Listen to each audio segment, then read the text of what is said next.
about. And Watson said, apparently with a note of triumph in his voice, "Yes, we did it. That was our man."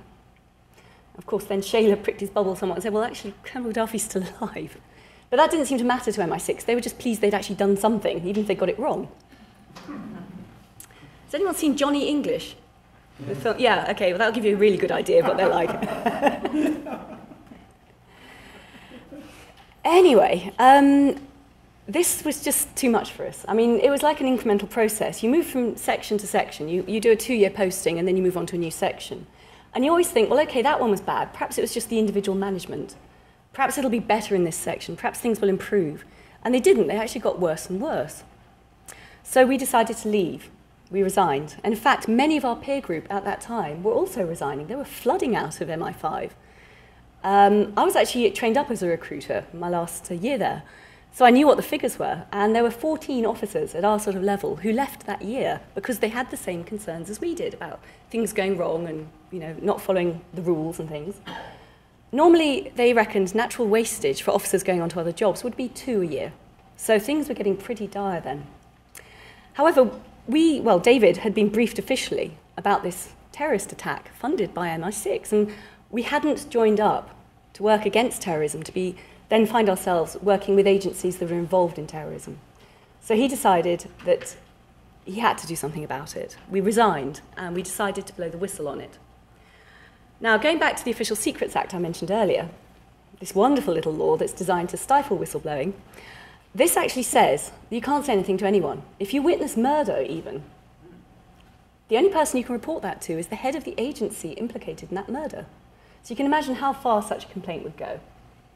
Even if you go to your MP, even if you go to the Intelligence and Security Committee in Parliament, you are still breaking the law. It's crazy, it's crazy. So what can you do when you've witnessed an operation like this? I mean, not only was the Gaddafi plot immoral and unethical and highly, highly reckless in a very volatile part of the world, it was also illegal under UK law, because one of the few things that's actually true about James Bond is that under the law that regulates MI6, which is the 1994 Intelligence Services Act, if they get the prior written permission of their political master, who in this case is the Foreign Secretary, they can carry out any illegal act abroad with legal immunity from prosecution. That means up to and including murder, which is the license to kill. I mean, they talk about it quite openly now, but you know, at the time it was quite a well-kept secret. Crucially, with the Gaddafi plot, they had not got that prior written permission. So this was an illegal operation as well. So we were pretty shaken up by this and pretty frightened as well. And we decided to go to the media for 2 reasons. One, because, of course, the media, we hoped, would be outraged and demand an inquiry into the spies running out of control and murdering people. But also we felt that they would give us a certain degree of protection. If you have a certain profile, a certain notoriety, then it gives you a certain degree of protection. It's less difficult for you to be found dead in the woods, as has happened to another whistleblower in the UK since. So, before we resigned, in 1996, David made contact with a newspaper. It was the Mail on Sunday in the UK. And it took a long time to set the whole thing in process. It was like a sort of very slow courtship dance, because I think the journalists were worried that they were being spun a story by MI5.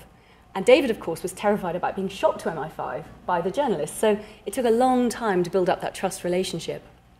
But finally, in August 1997, he had a phone call from the editor saying, come in, we're going to run the story. And he came back and he said, well, they're actually doing the story. We've got 3 days before it breaks. This is after 10 months of waiting, sort of all the tension cranking up. And we were actually quite worried by that point that we might be under surveillance. There had been 1 or 2 funny episodes.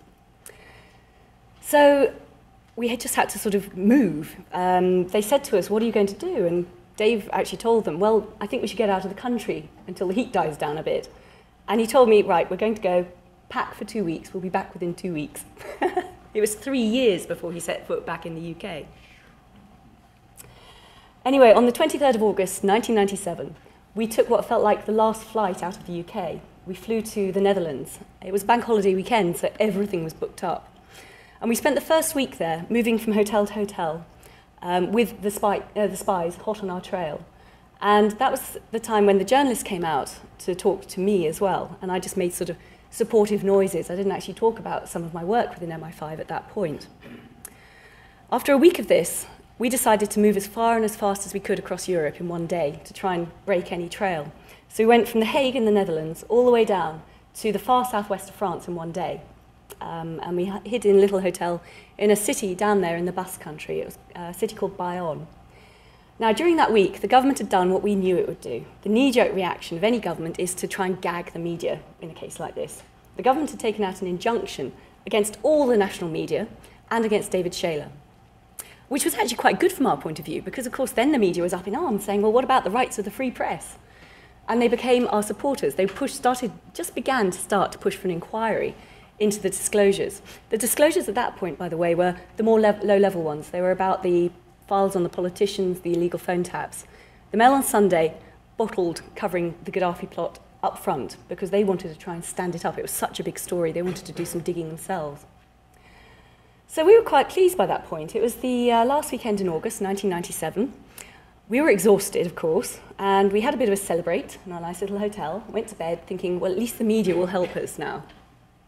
So it was a bit of a shock when we woke up the next day to switch on the TV and hear La Princesse Diana est morte aujourd'hui. What could we do? I have to say the language was not too wholesome that morning. I mean, you cannot factor that into any of your plans. And, of course, that dominated the media for weeks afterwards.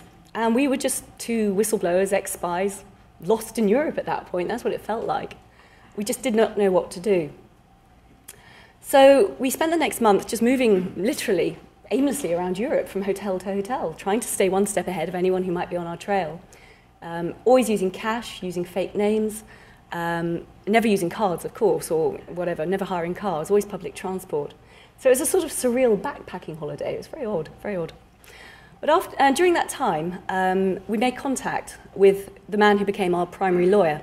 It's a man called John Wadham. He was great. He is the head of the Council for Civil Liberties in the UK, a very high-profile commentator and lawyer, head of an organisation called Liberty.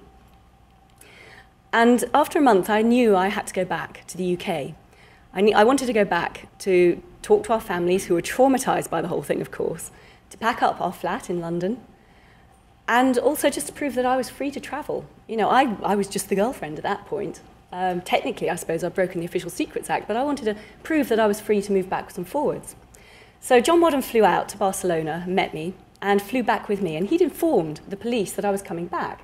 He said she'll be on this flight, she'll come up to the station in the centre of London, she'll turn herself in and you can interview her, no problem. So it was a bit of a shock when I finally landed and got to the immigration desk at Gatwick Airport, and there were 6 burly special branch officers from the Metropolitan Police waiting for me. Yeah, I'm not quite sure they needed 6. Perhaps they thought I could kill with my bare hands or something. I was going to make a break for it. Anyway, they hauled me off to a terrorism interview suite in a central London police station where they interviewed me for 6 hours, 3 different interviews. And it was at that point that I heard that our home in London, our flat, which had been our home for the last 4 years, had been raided by the police, of course. It turned out they carried out a counter-terrorism style search, so which means they jackhammered the door in, they'd ripped the place apart, they were looking for anything pertaining to MI5. Of course, there was nothing there, but they still managed to take away bin bags of our private possessions, apparently. When I finally was released from the police station, without charge, I was never charged with anything, but I was kept on police bail, which I kept having to go back to answer. And I went back to the flat. I found that they had ripped it apart. They'd pulled up the carpets, they pulled up some floorboards, they'd ripped the bath apart for some reason. They smashed up chairs, smashed lamps, gone through everything. It was a complete mess. It looked like a bomb had hit it. And as I said, there was nothing they could take, but they had taken lots and lots of our private possessions. And in fact, it turned out that they'd taken some love letters we'd written, which they used during the questioning. They read them out with great glee. I don't know why, but they seemed to enjoy it. The other thing I found they'd taken were things like our bed linen off our bed, and even some of my underwear, which was a really, really creepy idea. Taken some of it, I never got it back, but they left some of it behind as well. And I found bits of my underwear sort of scattered around the drawer where it had been packed away. And it looked like the police had been playing with it or something. It was really obscene. But what was really weird was, of course, I'd worked with some of these guys on cases when I was inside MI5, so not a very pleasant feeling. Anyway, after a week of this, trying to calm down our families as well, I went back to Europe and rejoined